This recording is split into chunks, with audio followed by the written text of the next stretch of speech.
Hello, everybody. Welcome back to Next Generation Sports Talk. I'm your host, Roman Boslick, and today we're going to be covering my top 10 teams in this power rankings as of week 3. So, without further ado, let's get into it with my number one team, and that is going to be the Rams. Yes, this Rams team that marched in and they stomped all over the Tampa Bay Buccaneers.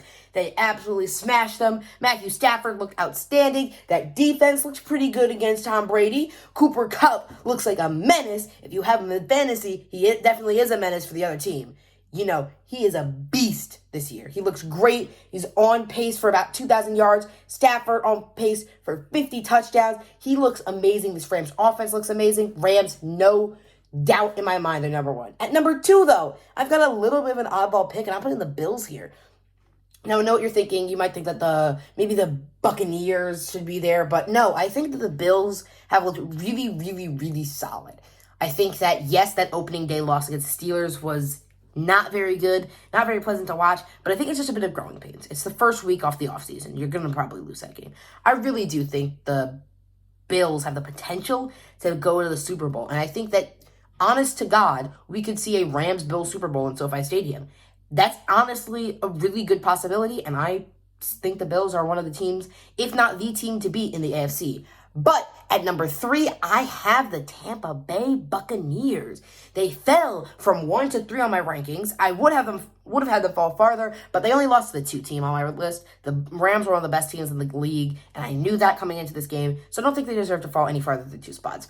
With that being said, their cornerbacks looked atrocious. I did not see anything I liked from that team. Wasn't really good. Not a great game. They need to step it up next week. However, number 4 is a team that did step it up, and that's going to be the Green Bay Packers. After that opening day loss to the Saints, everybody was off on the Packers. People had them as low as I saw 22. But now, this Packers team has climbed all the way up to 4 with decisive wins over the Lions and especially the 49ers. They left too much time on the clock for Aaron Rodgers, and I think that the way that they played against such a good Niners team allows them to be in the 4 spot. However, at number 5, I've got the Browns. I know what you're thinking. Again, Browns, they beat Justin Fields. Yes, I get that. Justin Fields is a rookie on a team where the play calling wasn't great, a team with a bad O-line, and not a lot of offensive weapons. And yeah, I get that. But I think the way that they did it in just such dominating fashion for the Bears to only have, 47 yards of total offense is just astounding. I really don't see any other way that a team in the NFL can do this. But at number 6, I got a team that you might like called the Las Vegas Raiders, baby. That's right. Raiders coming in here at number 6 on my power rankings.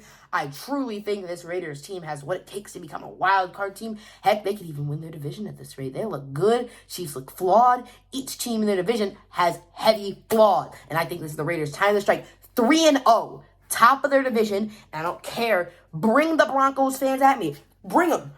You beat 3 teams who went 0-9. The Raiders, 6 team. They look good. They didn't look too good against the Dolphins. That's why I'm not moving them up drastically. That's why they're not soaring all the way up to my power rankings number 2.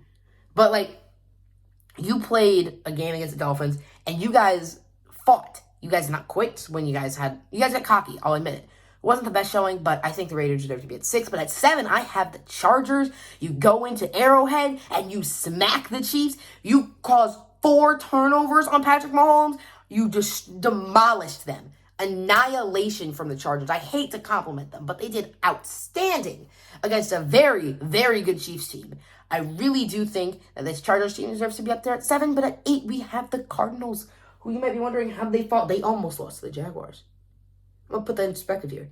The Cardinals, a team that people were calling Super Bowl contenders, almost just lost to the Jaguars. You let Jamal Agnew return a missed kick for a touchdown. They had a kick 6. A kick 6. Like the Iron Bowl.